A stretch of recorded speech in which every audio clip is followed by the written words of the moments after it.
Hello दोस्तों, आप सभी का स्वागत है हमारे यूट्यूब चैनल जॉब अलर्ट्स में। दोस्तों, आज हम बात करेंगे आरआरबी एनटीपीसी एग्ज़ाम 2020 11 फरवरी फर्स्ट एनालिसिस करेंगे। दोस्तों, आज का पेपर दोस्तों मॉडरेट लेवल का पेपर था। जिन से मैंने बातें की है दोस्तों, उनसे मालूम पड़ा है कि आज का पेपर मॉडरेट लेवल का था। रीजनिंग की बात करें दोस्तों, तो रीजनिंग भी दोस्तों मॉडरेट लेवल की थी, पर दोस्तों यहाँ पता पड़ा है कि कैलकुलेटिव थी और दोस्तों टाइम टेकिंग थी दोस्तों। ज़्यादा टाइम लग रहा था कैंडिडेट्स को आंसर निकालने में। मैथ्स की बात करें दोस्तों, मैथ्स के पेपर मॉडरेट लेवल का आ रहा है दोस्तों, पर 4 से 5 प्रश्नों में डिफ़िकल्टी लेवल थोड़ी अच्छी खासी थी दोस्तों। और जो डीआई थी दोस्तों, वो टाइम किलिंग यानी कि जिसमें ज़्यादा टाइम लग रहा था। आगे बात करें दोस्तों करंट अफेयर्स की बात करें तो करंट अफेयर्स से दोस्तों 8 से 10 प्रश्न आए और हिस्ट्री से बहुत ज़्यादा प्रश्न आ रहे हैं दोस्तों। तो जिन कैंडिडेट का आगे एग्ज़ाम है तो वो हिस्ट्री पर ज़्यादा ध्यान दे के जाए दोस्तों। अब क्वेश्चंस की ओर देखते हैं। हम रिपोर्ट बनाओ से रिलेटेड आया था। पूछा गया है कि यूएनओ के ध्वज में जैतून की शाखाएँ होती है, जो जैतून की शाखाएँ होती है तो उसमें जैतून किसका प्रतीक है। तो दोस्तों आपने यूएन का जो झंडा देखा होगा दोस्तों आपने, तो वो कैसा होता है दोस्तों, बीच में तो पृथ्वी होती है और इधर से एक डंडी निकलती है, इधर से एक डंडी निकलती है, ऐसा होता है दोस्तों, ऐसा होता है। तो यहाँ ये जो डंडियाँ निकल रही है दोस्तों जैतून पेड़ की होती है। तो इसमें पूछा गया है कि जैतून यहाँ पर किसका प्रतीक है। तो दोस्तों किसका प्रतीक है, तो दोस्तों शांति का, पीस का प्रतीक होता है यहाँ जैतून दोस्तों। इसका आपको फ्लैग दोस्तों, जो ये जैतून और ये अर्थ वाइट कलर में बनी होती है और जो आउटर दूसरा कलर होता है वो ब्लू कलर का होता है दोस्तों। आगे बात करते हैं कि भारत का पहला इंजन रहित ट्रेन कौन सी है। तो कौन सी है दोस्तों, तो वंदे भारत एक्सप्रेस है। कौन सी है, वंदे भारत एक्सप्रेस। आगे बात करते हैं जल्लीकट्टू, जो जल्लीकट्टू होती है, जो खेल होता है वो किससे संबंधित है। तो ये दोस्तों खेल तमिलनाडु में पोंगल के त्यौहार के दिन खेला जाता है। पोंगल के त्यौहार के दिन खेला जाता है और ये खेल बैलों के साथ इंसानों का खेल होता है दोस्तों। यहाँ बैलों का भी प्रयोग किया जाता है इस खेल में और ये बहुत ही घातक खेल होता है दोस्तों। आगे बात करते हैं 21 मई 2019 को वित्त मंत्री, फाइनेंस मिनिस्टर किसे नियुक्त किया गया। तो किसे नियुक्त किया गया, तो दोस्तों निर्मला सीतारमण जी को किया गया है और वो अभी भी हमारे देश की फाइनेंस मिनिस्टर है। आगे बात करते हैं कौन सी महिला एथलीट 2020, ये करंट अफेयर्स का प्रश्न है, कि फोर्ब्स पत्रिका के अकॉर्डिंग सबसे अमीर एथलीट है। यानी कि जो फोर्ब्स पत्रिका है दोस्तों, उसके अनुसार 2020 के सबसे अमीर एथलीट कौन है, महिला। तो कौन है दोस्तों, नाओमी ओसाका। दोस्तों कौन है, नाओमी ओसाका। आगे बात करते हैं दोस्तों जो कलबेलिया नृत्य है वो किस राज्य से के लोक नृत्य है। तो दोस्तों आप सभी को पता है राजस्थान। ये भी एक रिपीटेड प्रश्न है। आगे बात करते हैं शक्ति का मात्रक क्या है। जो पावर होती है दोस्तों, पावर, उसका ऐसा यूनिट पूछा गया है। तो क्या होता है दोस्तों, वॉट होता है इसका ऐसा यूनिट, वॉट। आगे बात करते हैं भारत में कौन सा ज्वालामुखी एक सक्रिय ज्वालामुखी है। तो ये पूछा गया है कि जो भारत में जो वॉल्केनो है तो उसमें से कौन सा एक्टिव वॉल्केनो है। एक्टिव वॉल्केनो की बात की गई है तो कौन है दोस्तों, बैरन द्वीप ज्वालामुखी है जो एक एक्टिव वॉल्केनो है। आगे बात करते हैं भारत का अंतिम मुगल शासक कौन था। तो बहादुर शाह जफर दोस्तों भारत का पहला अंतिम मुगल शासक था और अंग्रेज़ों ने इन्हें रंगून भेज दिया था, जो म्यांमार है वहाँ पर इनको बंदी बना दिया गया था और वहाँ रखा गया था। आगे बात करते हैं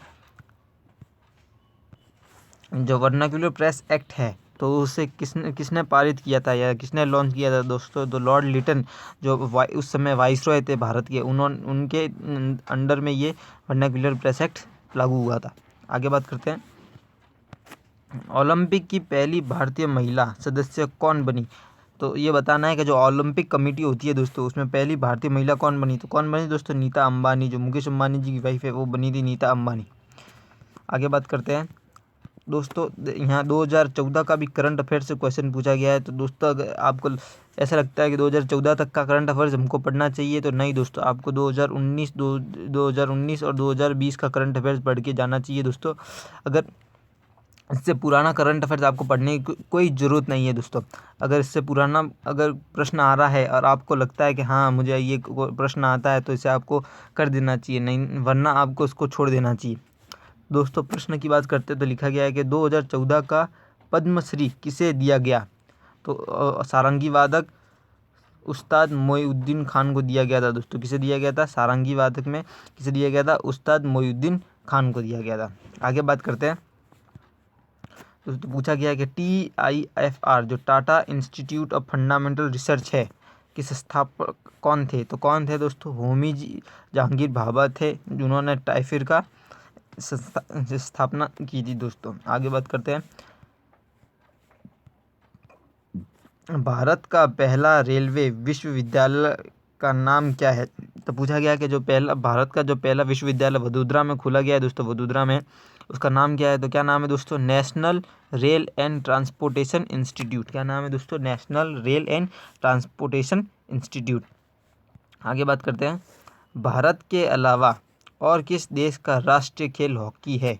तो किस देश का है दोस्तों? पाकिस्तान का भी राष्ट्रीय खेल दोस्तों हॉकी है। यहाँ पर अगर आप पाकिस्तान सही ऑप्शन में था और आप करेक्ट करके आए होंगे दोस्तों, अगर आप इसका सही जवाब दिया होगा।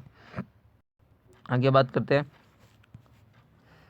हिमालय की बाहरी भाग को क्या कहते हैं दोस्तों? आपको मालूम है कि हिमालय को 3 भागों में विभाजित किया गया है, inner Himalaya, middle Himalayas and outer Himalayas. तो पूछा गया कि जो आउटर हिमालयज है उन्हें क्या कहा जाता है? तो शिवालिक कहा जाता है दोस्तों। शिवालिक। जो बाहरी भाग को क्या बोलते हैं दोस्तों? शिवालिक बोलते हैं। आगे बात करते हैं, कंप्यूटर से रिलेटेड एक ही प्रश्न आया है दोस्तों आज के शिफ्ट में। पूछा गया है कि VR का फुल फॉर्म क्या है? तो जो VR का फुल फॉर्म क्या है दोस्तों? वर्चुअल रियलिटी है दोस्तों। वर्चुअल रियलिटी इस VR का फुल फॉर्म है। आगे बात करते हैं, अंग्रेजों के द्वारा सहायक संधि लागू किया गया उस समय गवर्नर जनरल कौन था? तो पूछा गया है दोस्तों, जब अंग्रेज सरकार ने जब सहायक संधि लागू की थी तो उस समय गवर्नर जनरल कौन था? तो कौन था दोस्तों? लॉर्ड वेलिजे थे। कौन थे? लॉर्ड वेलिजे। आगे बात करते हैं, जो निष्ठा मिशन है, NISTH मिशन कहाँ से लॉन्च किया गया या कहाँ से शुरुआत की गई? तो दोस्तों जम्मू एंड कश्मीर से इसकी शुरुआत की गई थी दोस्तों, जम्मू एंड कश्मीर में। आगे बात करते हैं, पूछा गया है कि कौन सी जनजाति अंडमान व निकोबार से पाई जाती है? तो पूछा गया है दोस्तों, यहाँ के जो अंडमान और निकोबार में कौन कौन सी जनजाति पाई जाती है? दोस्तों हमें ऑप्शन तो नहीं मिल पाए, पर दोस्तों अंडमान निकोबार में मुख्य 3 जनजातियाँ हैं। कौन कौन सी है दोस्तों? बात करते हैं तो पहली है दोस्तों स्टेंटलीजे। कौन सी है दोस्तों? स्टेंटलीजे, ये भी अंडमान निकोबार में पाई जाती है। दूसरा जारवा और तीसरी है ओंजे। ये तीनों मुख्य तौर पर अंडमान और निकोबार में पाई जाती है दोस्तों। आगे बात करते हैं, 2 समान अणुओं के बीच में लगने वाले बल को क्या कहते हैं? दोस्तों पूछा गया है कि जो 2 एटम्स होते हैं उनके बीच में लगने वाले बल को या जो फोर्स को क्या बोलते हैं? तो क्या बोलते हैं दोस्तों? कोहेसिव फोर्स, संजक बल बोलते हैं दोस्तों। क्या बोलते हैं? संजक बल। आगे बात करते हैं, संयुक्त राष्ट्र संघ जो UNO ने पर्यावरण संरक्षण अधिनियम कब लागू किया? तो कब लागू किया दोस्तों? 1972 में इन्होंने पर्यावरण संरक्षण अधिनियम लागू किया था और भारत ने दोस्तों 1986 में पर्यावरण संरक्षण अधिनियम लागू किया दोस्तों। आगे बात करते हैं, किस मुगल शासक के काल में अंग्रेजों ने बंगाल व उड़ीसा में राजस्व वसूलने का अनुमति प्राप्त की दिया? तो इसमें पूछा गया कि किस मुगल शासक के काल में अंग्रेजों ने जो बंगाल और उड़ीसा में राजस्व यानी कि रेवेन्यू टैक्स वसूलना शुरू किया? तो कौन था दोस्तों? हमें इसका ऑप्शन तो नहीं मिल पाया। अगर आपको इसका आंसर पता है तो कमेंट करके हमें नीचे बताएं दोस्तों। आगे बात करते हैं दोस्तों, NTA का फुल फॉर्म, NTA का पूछा गया कि NTA की स्थापना कब हुई थी? NTA का फुल फॉर्म क्या होता है दोस्तों? National testing agency. Testing agency. तो कब हुआ था दोस्तों? 2017 में उसका स्थापना हुई थी दोस्तों, 2017 में। आगे बात करते हैं, गया है दोस्तों कि जो 35वां एशियन समिट हुआ था, एशियान देश है उनका जो मिलन हुआ था तो कहाँ हुआ था? तो 35वां दोस्तों सबसे पहले तो पता होना चाहिए कि 35वां कब हुआ था? तो 2019 में हुआ था। और दोस्तों 2019 में हुआ था और दोस्तों कहाँ हुआ था? तो थाईलैंड में हुआ था। कहाँ हुआ था दोस्तों? थाईलैंड में। और दोस्तों 36वें की बात करें, 2020 की बात करें तो दोस्तों वियतनाम में होगा दोस्तों। कहाँ हुआ दोस्तों? वियतनाम में। आगे बात करते हैं कि स्वयं इनिशिएटिव है, जो स्वयं पोर्टल है, वेब पोर्टल स्वयं पहल क्या है? तो उससे पूछा गया कि क्या है? तो क्या है दोस्तों? इस पोर्टल से अपने छात्र अपने कोई भी कोर्स ऑनलाइन पढ़ सकते हैं और अपने विषय की पढ़ाई ऑनलाइन कर सकते हैं इस स्वयं पोर्टल से। आगे बात करते हैं अग्नि 2 किस तरह की मिसाइल है। तो पूछा गया है कि जो अग्नि 2 वो किस तरह की मिसाइल है। तो दोस्तों किस तरह की है, तो बैलिस्टिक मिसाइल है। दोस्तों कौन सी मिसाइल है, बैलिस्टिक मिसाइल है। दोस्तों आज के वीडियो में बस इतना ही। अगर आपको ये वीडियो पसंद आई हो तो ज़्यादा से ज़्यादा लोगों के साथ शेयर करें और लाइक और कमेंट करें। अगर रेलवे भर्ती की पल पल जानकारी के लिए हमारे चैनल को सब्सक्राइब करें। धन्यवाद। और